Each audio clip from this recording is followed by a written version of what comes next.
সবাইকে অনেক অনেক স্বাগত আপনাদের সবার প্রিয় সীমাগজ ব্লগে। আজকে হলো শনিবার আর এখন বাজে বেলা 11টা। অনেকটা বেলাতে ব্লগ স্টার্ট করছি, কারণ এই মেয়েটির গতকাল বলছিলাম যে ওর সর্দি সকসক করছে, ওর তো অ্যাস্থমা আছে।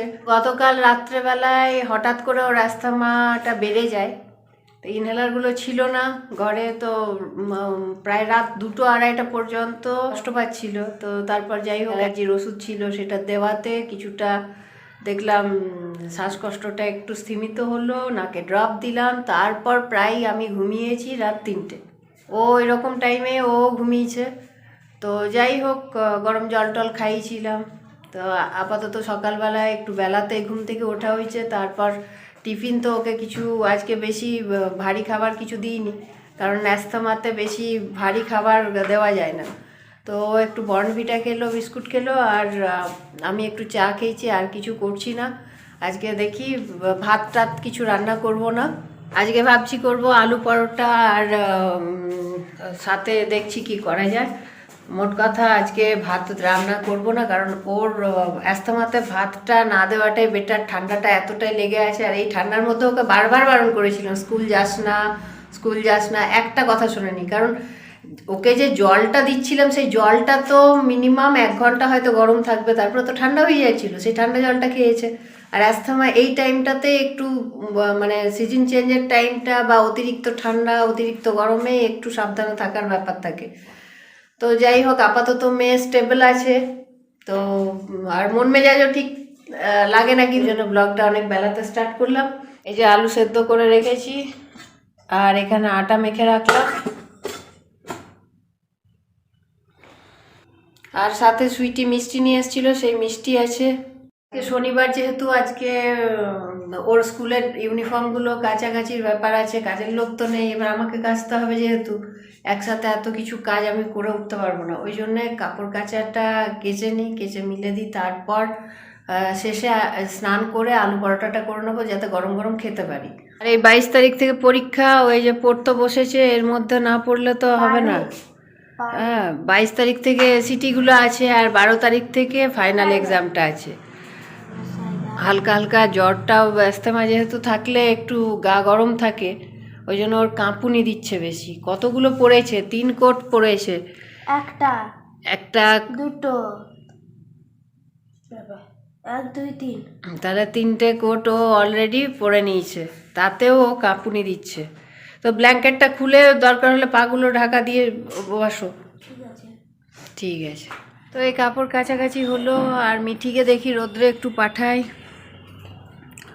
কারণ হালকা হালকা রোদ দিয়েছে, ও একটু রোদ্রে বসুক। কারণ আজকে তো ওকে স্নান করানো যাবে না। যাও মামা, রোদ্রে চলে ওর গায়ে যেহেতু জ্বরটা আছে, এই জ্বরের মধ্যে ওকে স্নান করালে আরও অ্যাস্থমাটা বেড়ে যাবে। তো যাই হোক, ও এখন রোদ্রে গিয়ে একটু বসুক, তার মধ্যে আমি দেখি স্নান করে আলু পরোটাটা আগে বানাই।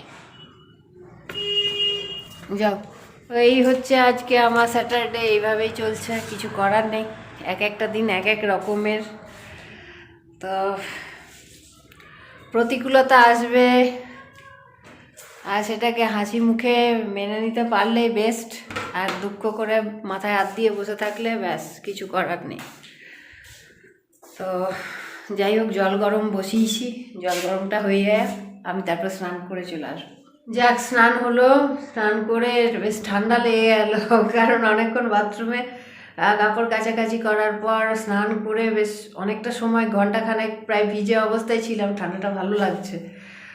তো এবার আলু পরোটাটা করে নিই। এই যে আলুটা মেখে নিয়েছি, আলুটা আজকে ধনেপাতা টনেপাতা কিছু দিইনি, কারণ বাড়িতে নেই। আমি বাজার যেহেতু হাট করিনি এই সপ্তাহে, বিভিন্ন রকমের মশলা দিয়েছি, দিয়ে করে নিচ্ছি।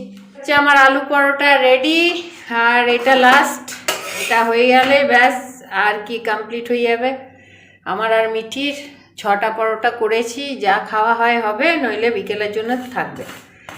তো আলু পরোটা হয়ে গেছে, লাস্ট একটা বাকি আছে, তাই ভিডিওটা অন করলাম। তো এবার আমরা লাঞ্চটা করে নিই। আলু পরোটার সাথে সস থাকবে, একটু শসা কুচো, পেঁয়াজ কুচো, স্যালাড, ব্যাস এই দিয়ে সেরে দিই। ঠান্ডার মধ্যে গরম গরম এই খাবারটাই ঠিক, আর সব থেকে বেশি ঠিক হচ্ছে আমার মেয়ের জন্য। আর একদম হালকা এই যে সর্ষের তেল, হালকা সর্ষের তেল দিয়ে জাস্ট একটু এপিট ওপিট করে নিচ্ছি, বেশি তেল ঘি তো এখন দেওয়া যাবে না। তো আপাতত ব্যাস এটা লাঞ্চটা করে নিই।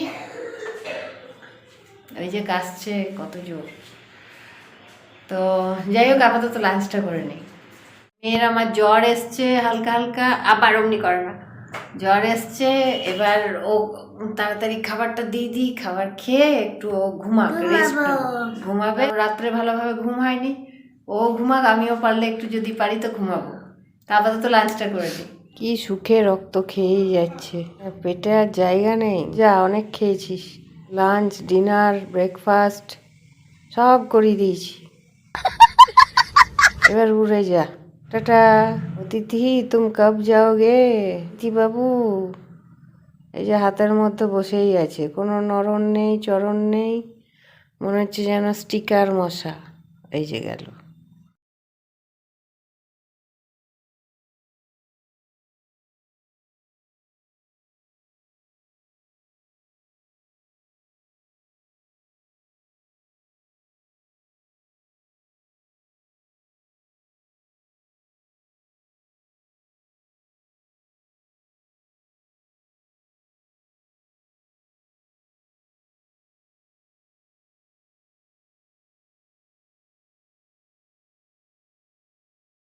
তা এখন বাজে রাত 8টা। আজকে মিঠিকে টিউশন দেওয়ার কথা ছিল, কিন্তু মিঠিকে টিউশন ক্যান্সেল করা হয়েছে, কারণ মিঠির শরীর যেহেতু ভালো নেই। তো এখন অনেকটা স্টেবল আছে, ওর শ্বাসকষ্ট অনেক কমে গেছে, মানে যা ছিল তার 1/3 কমে গেছে, এখন অনেক ভালো আছে। আর কাল রাত থেকে ভালো করে ঘুম হয়নি আমারও। ঘুমে মানে দুপুরবেলায় ভেবেছিলাম যে ঘুমাবো, কিন্তু ঘুমাতে পারিনি, কারণ ও যেহেতু ঘুমায়নি, আমার না পরীক্ষা, তাই ওকে বললাম বসে শুয়ে যতটুকু যা করার করো, আর আমি দেখি রাত্রে এবার খাবারের জোগাড় করি। যেহেতু রাত হয়ে আছে, তা আমি গেছিলাম একটু বাইরে, বাইরে গিয়ে এই যে তরকা কিনে নিয়ে এলাম। তরকা আর রুটি হবে। আর এখানে পিঠে দিয়েছে পাশের বাড়ির বুলাদি পিঠে দিয়েছে, পিঠে তরকা। আর এখানে এই যে মিষ্টি আছে, ব্যাস এই শুধু করার মধ্যে শুধু আটাটা মাখবো, কারণ বলছি যে আজ 3-4 দিন হাট বাজার যায়নি, সবজিপত্র কিছু নেই, ওই জন্য তরকা কিনে নিয়ে এলাম, রাত্রে রুটি খাওয়া হবে।